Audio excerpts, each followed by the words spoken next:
السلام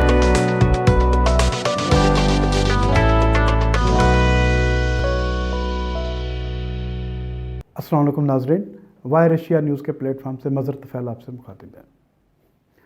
ناظرین، آج جو اہم ایشوز ہیں اس وقت اس میں جس پہ بات کرنی ہے، اس میں سب سے امپورٹنٹ ایشو جو اس کو ہے کہ ملک کے اندر ایک افواہوں کا طوفان عمدہ ہوا ہے۔ اس کے ساتھ ساتھ پاکستان کے اندر جو ڈالر کی سمگلنگ کا سلسلہ ہے یہ جاری ہے، یہ رکنے کا نام نہیں لے رہا، اور روز بروز جو سیاسی صورتحال تبدیل ہوتی جا رہی ہے، اس کا فائدہ کسے ہوگا اور نقصان کیا ہوگا؟ کے پی کے اور پنجاب میں کیا انتخابات ہونے جا رہے ہیں؟ یہ اسی تناظر میں ہے جو ملک میں بدلتی ہوئی سیاسی صورتحال ہے۔ تمام ایشوز پر آج ہم بات کریں گے۔ سب سے پہلے کہ پاکستان اس وقت افواہوں کی زد میں ہے، بلکہ اگر یہ کہا جائے کہ وفاقی دارالحکومت اسلام آباد اس وقت شدید افواہوں کی زد میں ہے۔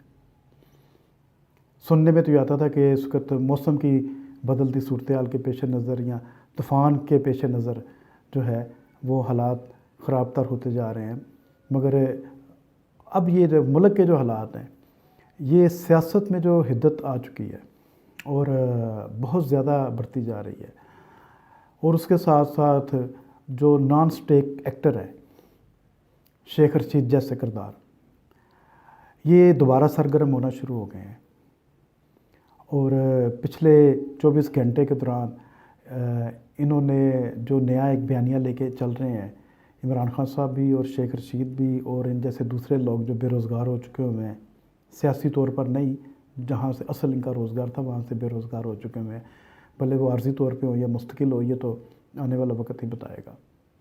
تو ان لوگوں نے ملک کے اندر جو سیاسی افراتفری کی کیفیت پیدا کی ہے، اس پر سونے پہ سہاگا۔ حکومت کی اپنی کچھ مس مینجمنٹ ہے، کچھ نالائکیاں ہیں، وہ ساری مل کر اس وقت ایک اسلام آباد کے اندر افواہوں کا بازار سرگرم ہے۔ بہت زیادہ افواہیں ہیں۔ پہلی افواہ یہ چل رہی تھی کہ کچھ ہی دنوں میں اس ملک کا پارلیمانی سسٹم جو ہے وہ لپیٹ دیا جائے گا۔ یہ بہت سرگرم ہے افواہ، مگر جو افواہ یہ پھیلا رہے ہیں کیا انہیں اندازہ ہے کہ اس کے لیے کیا قانونی طریقہ اختیار کیا جائے گا؟ تو لہٰذا یہ افواہ ہی ہے، اور اس کا نتیجہ جو ہے، اس افواہ کا نتیجہ آپ کی ہماری پوری جو مارکیٹ ہے، اکانومی، ملکی معیشت، اس کے اوپر اثر انداز ہو رہا ہے۔ اس افواہ کے پیچھے، اس طرح کی افواہیں پھیلانے کے پیچھے کون سے افراد کار فرما ہیں، ان کا مقصد کیا ہے؟ پہلا تو جو اس میں مین سٹیک ہولڈر ہے ان افواہوں کے پیچھے، وہ پی ٹی آئی کی لیڈرشپ ہے۔ اس کے بعد اس حکومت نے جن چیزوں کو کونٹر کرنا تھا یا اپنی پرفارمنس دینی تھی، وہ کرنے کے بجائے وہ صرف بیان بازی کی حد تک، اور تمام جو پی ٹی آئی کے لوگ ہیں ان کے بیانات کو کونٹر کرنے میں اور جواب اس پہ اپنی ساری توانائی اور ویسٹ کر رہے ہیں۔ اس کا انہیں کوئی فائدہ نہیں ہو رہا، بلکہ الٹا نقصان ہوتا جا رہا ہے۔ اس افواہ کے ساتھ ساتھ ایک افواہ یہ بھی تھی کہ ایک نیا جو سسٹم ہے، جس میں کہ کیئر ٹیکر سسٹم ہے، وہ شاید آنے والا ہے اگلے 24 سے 36 گھنٹوں میں۔ یہ میں گزشتہ رات کی اور ابھی جب ہم اپنا یہ ولاگ ریکارڈ کرا رہے ہیں اس دوران کی ابھی تک کی میں بات بتا رہا ہوں، اور اس میں کچھ ہمارے جو ناقبت اندیش میں انہیں کہوں گا کہ جو صحافی دوست ہیں وہ بھی شامل ہیں، تجزیہ کار وہ بھی شامل ہیں۔ یہاں تک تو یہ بات ہو گئی، مگر اس میں حقیقت کیا ہے؟ حقیقت یہی بتاتے چلیں کہ ابھی تک ایسی کوئی صورتحال نہیں ہے۔ یہ افواہیں صرف افواہوں کی حد تک ہیں۔ حکومت کو چاہیے کہ کوئی ایسا کام کرے تاکہ ان افواہوں کی زد سے ملک جو ہے بحرانی کیفیت سے وہ باہر نکل سکے، اور جو اس کے آفٹر شاکس آ رہے ہیں ملکی معیشت پہ، اس سے کم از کم بچا جا سکے۔ اور وہ اسی صورت میں ہوگا کہ جب یہ مس مینجمنٹ اپنی ختم کریں گے، اپنی توانائیوں کو مثبت طور پر سامنے لے کے آئیں گے وفاقی وزراء، اور مخالفین جو سیاسی ہیں ان کا جواب دینے پر اپنا وقت ضائع نہیں کریں گے۔ کچھ ایسا کام کریں، لوگوں کے اندر جائیں، عوام کے اندر جائیں، مارکیٹ کی جا کے صورتحال دیکھیں۔ کیونکہ ان افواہوں کی زد میں حکومت ہے، ملک ہے، قومی ادارے ہیں. دوسری طرف مہنگائی جو ہے اس کی زد میں عوام ہے. حکومتی وزراء کیا عوام کے اندر جا رہے ہیں؟ جا کے عوام کے اندر جا کے مارکیٹس کے اندر جا کے ان لوگوں سے ملیں. جمعہ بازار، اتوار بازار، اس طرح کے دیگر جو سستے بازار لگتے ہیں وہاں جا کر لوگوں کی صورتحال دیکھیں. عام روزمرہ کی اشیاء جو لوگ خریدنے جا رہے ہیں پورے ملک کے اندر جو مارکیٹس ہیں وہاں جا کے دیکھیں. کیا یہ لوگوں کو فیس کر سکیں گے؟ اس وقت نہیں کر پا رہے. تو لہٰذا ان افواہوں کو اگر ختم کرنا ہے، ملک کی اکانومی کو چلانا ہے اور افواہوں کی زد سے نکل کر مثبت قدم اٹھانا ہے تو پھر وفاقی وزراء کو چاہیے کہ وہ عوام کے اندر جائیں، اپنے حلقوں میں ہی چلے جائیں کم از کم. مجھے امید ہے کہ یہ نہیں کریں گے، صرف سیاست کریں گے بیانات کی حد تک، سرکاری ٹیبلز پہ بیٹھ کر. مریم نواز نکلی ہے نا، فیس کر رہی ہے نا، تو آپ لوگ بھی کریں جا کے. کوئی ہمت پکڑیں. God help those who help themself. وہ خدا کا خوف کرے، جائیں مارکیٹ میں. سرکاری دفاتر میں بیٹھ کر اور بیانات جاری کر دینا یہ مسائل کا حل نہیں ہوتا. اس کے ساتھ ساتھ آ جاتے ہیں کہ ملک کے اندر جو ڈالر کی سمگلنگ ہے وہ کیوں نہیں رک رہی. پچھلے کچھ عرصے میں جب سے یہ حکومت آئی ہے اس کے بعد سے 2 ارب ڈالر سے زیادہ کی ابھی تک جو ہے سمگلنگ ہو چکی ہوئی ہے. اور اس سمگلنگ میں بتاتا چلوں کہ پاکستان کے اندر جو 3 بڑے اس وقت ہمارے جو بارڈرز لگ رہے ہیں، جس میں کہ تورخم، انگور اڈا اور خرلاچی، یہ افغانستان کے ساتھ بارڈر ہے. یہاں پر سب سے زیادہ سمگلنگ ہو رہی ہے.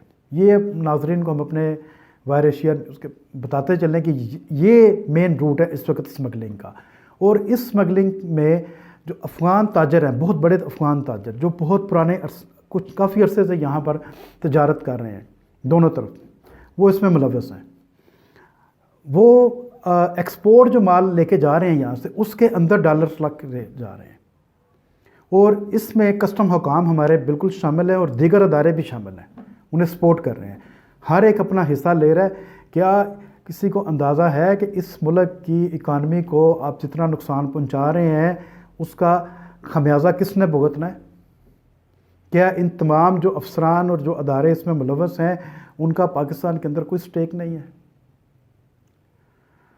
خدا کا خوف کریں. یہ اگر خبر ہم تک پہنچی ہے تو کیا ان اداروں کے اعلیٰ افسران کے پاس یہ خبر نہیں ہے؟ ان کے پاس اس سے کہیں زیادہ انفارمیشن ہے اور ثبوت بھی ان کے پاس ہے، مگر آنکھیں موند کے سارے بیٹھے ہوئے ہیں. یہ میں بڑی کنفرم اطلاع دے رہا ہوں کہ پاکستان کے اندر افغانستان کے جو تاجر ہیں، پاکستانی تاجر اس میں شاید اتنے زیادہ انوالو نہیں ہیں. کچھ کرنسی ڈیلر بڑے جو ہیں وہ اس میں شامل ضرور ہیں، مگر سب سے زیادہ جو اس وقت پاکستان کی اکانومی کو نقصان پہنچا رہا ہے وہ افغان تاجر پاکستان کے اندر پہنچا رہا ہے. اور ان جو 3 بارڈرز کا جو ہم نام لیا ہے، یہاں پہ کوئی چیک اینڈ بیلنس نہیں ہے اس طرح کا. بس ایک روٹین کی کارروائی کے طور پر، دکھاوے کے طور پر جو ہے وہ کچھ افسران اور اہلکار کھڑے ہوتے ہیں اور دھڑا دھڑ ڈالر کی سمگلنگ جاری ہے. اسی لیے پاکستان کے اندر ڈالر کی کمی ہوتی جا رہی ہے اور یہ سمگلنگ رکنے کا نام نہیں لے رہی، بڑھتی چلی جا رہی ہے. اس پہ جو قوم کے ملک کے اہم قومی ادارے ہیں انہیں کم از کم اپنا آگے رول ادا کرنا پڑے گا. اس میں کور کمانڈر جو پشاور ہے ان کا بڑا اہم کردار ہوگا. FC کمانڈر کا بہت اہم کردار ہوگا. آپ اپنے جو ہمارے جو سول ادارے ہیں سیکیورٹی سے ریلیٹڈ، ان کا بڑا اہم کردار ہے اور سب کو مل بیٹھ کر اس کے بارے میں ایک پالیسی مرتب کرنی پڑے گی. کیونکہ افغانستان اس وقت جو پاکستان کے ساتھ گیم کر رہا ہے وہ کوئی اتنی اچھی نہیں ہے. اور افغان تاجر جو پاکستان کے اندر اس وقت جو کام کر رہے ہیں وہ انتہائی وہ پاکستان کو نقصان پہنچانے والا کام وہ کر رہے ہیں کہ جو ایک دشمن ملک کرتا ہے کسی دوسرے دشمن ملک کے ساتھ، وہ پاکستان کے اندر بیٹھ کر وہ کر رہے ہیں. اس لیے یہ جو افغانستان کے اندر تاجر ہیں ان کے اوپر ایک چیک اینڈ بیلنس انہیں فوری طور پر کرنا پڑے گا تاکہ یہ فوری طور پر جو ہے یہ جو سمگلنگ ہے ڈالر کی کم از کم اس سے تو نبردست ہو سکے، اس سے تو روکا جا سکے. اب آ جاتے ہیں کہ جو ملک کے اندر جو روز بروز بدلتی ہوئی جو سیاسی صورتحال ہے اس کے کیا نتائج ہوں گے اور وہ کیوں نہیں تھم رہی. اور اس کے ساتھ ہی جڑی ہوئی دوسری خبر کہ کیا جو سپریم کورٹ نے حکم دیا اور صدر نے بھی اپنا رول پلے کر دیا ہے کہ یہ الیکشن کرائے جائیں KPK میں اور پنجاب میں، تو جو میری اطلاعات ہیں وہ ہم آج بتاتے چلیں کہ اس میں KPK میں تو دہشت گردی کو شاید جو ہے وہ بہانہ بنا کر الیکشن ٹال دیے جائیں۔ پنجاب کے اندر جو ہے وہ فنڈز کی کمی کو بنیاد بنایا جائے گا۔ مگر کیا یہ مسائل کا حل ہے؟ یہ اپنے ناظرین کو ہم یہ خبر بتاتے چلیں، یہی دیکھیں مس مینجمنٹ ہے۔ آپ لوگوں کا سامنا کریں، عوام کا سامنا کریں، تاجروں کو ریلیف دیں، ٹیکسز پہ ٹیکسز لگا دینا مسائل کا حل نہیں ہوتا۔ کل اسی لیے ہم نے بات کی تھی کہ اسحاق ڈار صاحب نے جو پریس کانفرنس کی ہے، ہم ان کی پریس کانفرنس میں جو انہوں نے موقف اپنایا ہے، کیا وہ موقف کافی ہے؟ جس طرح ملک کے اندر مہنگائی کا جن بے قابو ہو گیا ہے، عوام سے ان کے بچوں کا جو نوالا ہے روٹی کا وہ چھین لیا گیا ہے، وہ کوئی بھی حکومت خوشی سے یہ کام نہیں کرتی۔ کسی بھی حکومت میں ہم نہ عمران خان کو الزام دیتے ہیں نہ موجودہ حکومت کو دیتے ہیں، خوشی کے ساتھ کوئی بھی یہ کام نہیں کرتا۔ کام ہوا ہے نیگلیجنس کی وجہ سے ہی خراب، نالائکی کی بنیاد پہ خراب۔ پچھلی حکومت کے دور میں بھی اسی طرح ہوا ہے، کسی کی نیت پہ شک نہیں کرنا چاہیے۔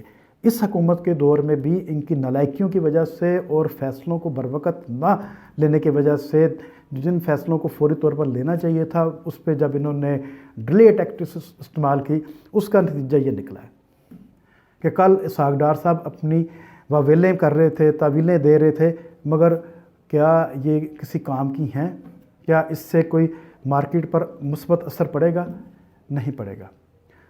لہٰذا فوری طور پر حکومت کو چاہیے کہ کوئی ایسے اقدامات کرے کہ مارکیٹ میں تاجروں کا جو ہے وہ کم از کم جو ایک ان کے اوپر جو دباؤ کی صورتحال ہے، جس دباؤ کا اور جس سختی کا وہ سامنا کر رہے ہیں، عوام کا بھی اور تاجر کا بھی، وہ کم از کم وہ اس سے باہر نکل سکیں، اس دباؤ کی کیفیت سے وہ سارے باہر نکل سکیں، پھر ہی مارکیٹ جو ہے وہ بہتری کی طرف جائے گی۔ ورنہ اگر یہ جمود طاری رہا تو پھر جو ہے اس جمود کو توڑنے کے لیے پھر بے شمار چیزوں کو آپ کو روندنا پڑے گا، اور اس میں پھر سب کا نقصان ہے۔ یہیں پر اپنے ولاگ کا اختتام کرتا ہوں، امید ہے کہ آپ کو پسند آئے گا، اپنی آراء سے ضرور آگاہ کیجیے گا۔